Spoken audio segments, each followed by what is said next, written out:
everybody, Bunny here, and today I will be hopping around the Paldea region. My Pokemon trainer Ellie and her mighty and shiny Koraidon will be catching new Pokemon and adding these new friends to their team. How thrilling!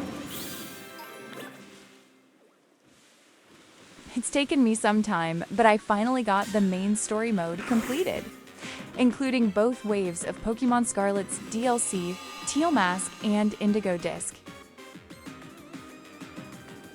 So, now that I've completed the whole story to the game, I needed to give myself a new challenge to work towards in the game. There's so much to do, I had to make a choice. But then I realized I did not complete my Pokédex yet. Gotta catch 'em all, right? So now I'm having my Pokemon trainer, Ellie, explore the DLC zones along with Koraidon in the Paldea region in hopes of adding more Pokemon to our team.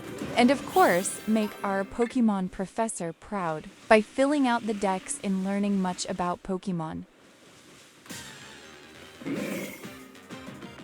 Despite the flaws others point out about Pokemon Scarlet and Violet, I just can't help but feel that this is currently my most favorite Pokemon title right now. Sure, other titles have more nostalgia, but there are just so many things I love about Pokemon Scarlet. That being said, if there was anything I wish could have been different, I wish there were more clothing options aside from school uniforms. That being said, Pokemon ZA really makes up for what Scarlet and Violet lacked in terms of customizing your trainer and really having your own creative style in the game. I am hoping that Pokemon Winds and Waves will have a creative selection of outfits similar to ZA. I just love customization in video games. Makes the main character I am playing feel more special and unique. And it's just plain fun writing all sorts of stories about my character and doodling tons of drawings, you know? One thing I do love that Pokemon Scarlet and Violet fixed through the DLC is simply adding the feature to allow Koraidon and Rhydon to fly. I always felt so bad for Koraidon at the start of the game. Koraidon crashed, landed in the middle of flight when struggling with an injury.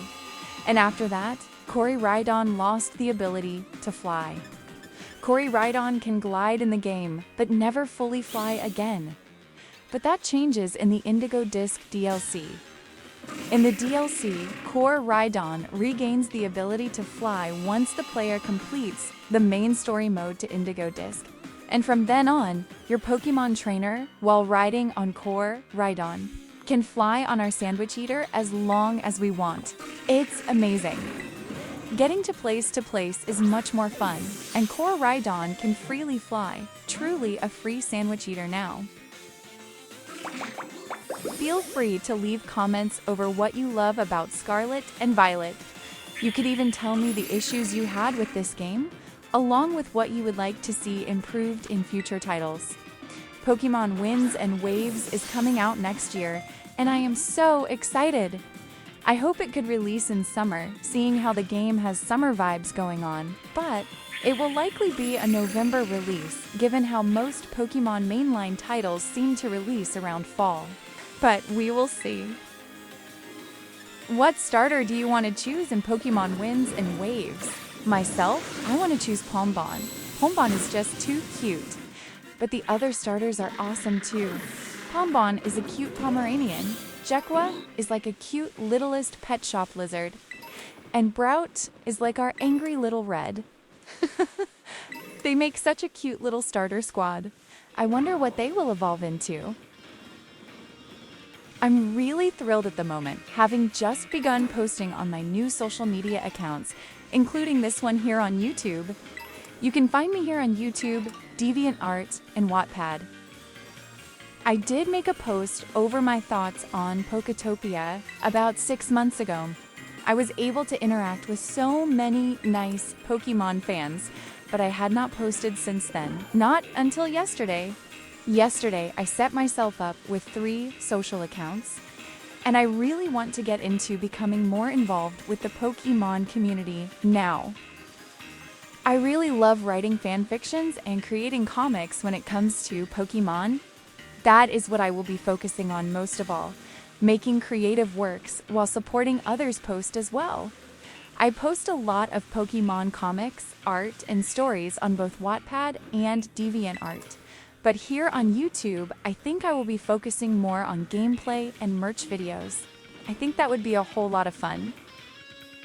But who knows? I might eventually share my comic in video format here on YouTube as well.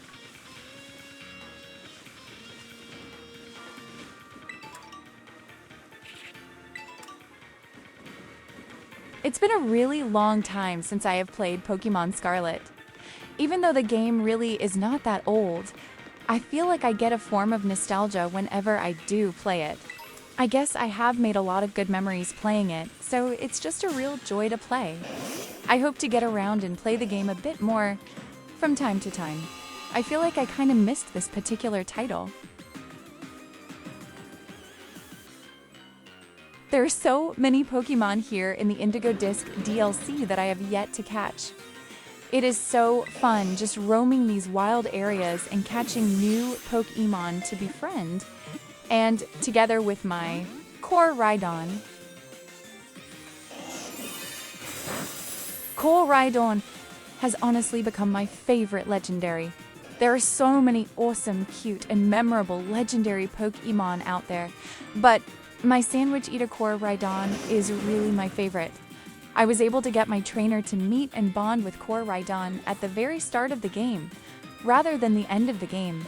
Core Rhydon has a true love and appreciation for sandwiches. Not to mention, Core Rhydon can glide and fly.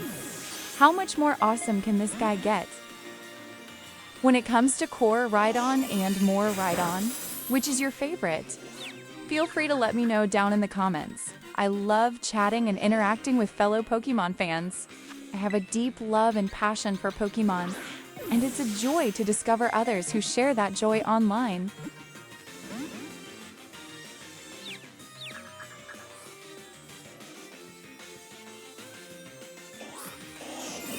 In Scarlet version, I had the choice of choosing between 3 starter Pokemon.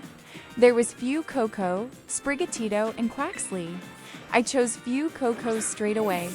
Long before the release of the game, these starters were teased by the Pokemon Company in a starter teaser video, and I fell in love with Fuecoco. Such a cute apple Pokemon.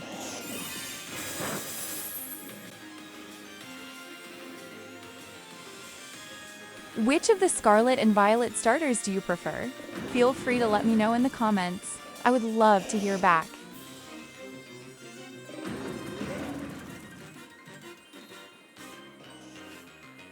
I am considering sharing merchandise videos here soon on the channel. I'm beginning to feel interested in collecting Core Rhydon merchandise since Scarlet and Violet's era is about over. Winds and waves will be rolling next year, and there may be less cards, figures, and plushies of my favorite Sandwich Eater. So I might show off my Core Rhydon collection on the channel and my DeviantArt and Wattpad pages here soon.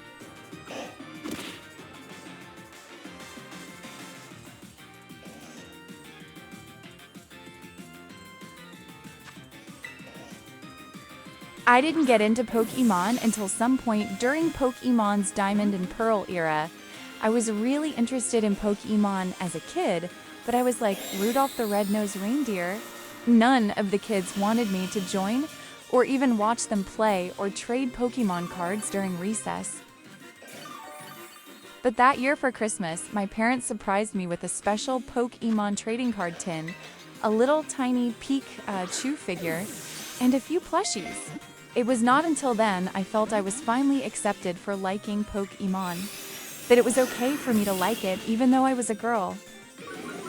The kids who played with Pokemon cards during recess and traded, they never let me join or watch. The reason they gave me was that I was a girl. This made me wish to be a boy. The teachers did not like my interest in Pokemon, and when I tried drawing Pokemon OC drawings during recess, they took all my pages and threw it away in front of me. After that Christmas, I felt happy and that it was enough my parents accepting me for my interest in Pokemon. I no longer desired to be a different gender than I was. Growing up, I learned that There will be plenty of times you are not accepted for liking things, regardless of your gender.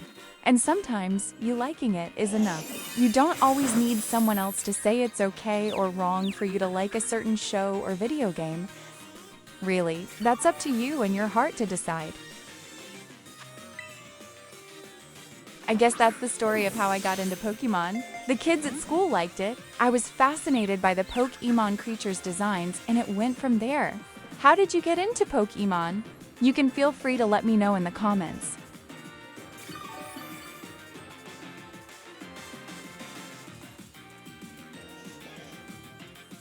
Ellie and Koraidon has been trying to catch this gloom for quite a while now. Quite the stubborn little thing. Usually it's best to lower a Pokemon's health meter before throwing a Pokeball to catch it. But sometimes I worry about defeating the little mon. So I tend to be lazy and overly careful, and throw the Pokeballs till the creature is caught. Haha. I'm going to be sharing many more videos on this channel, so feel free to like and subscribe if you enjoyed my video and wish to see more content from my channel. As long as my love and passion for Pokemon continues to burn strong, I am hoping to keep making these videos when I can. It takes a really long time for me to edit videos, but I will try to post something whenever I can. Thanks so much for watching, comment, and look out for more videos. See ya! Have a bunny-tastic day.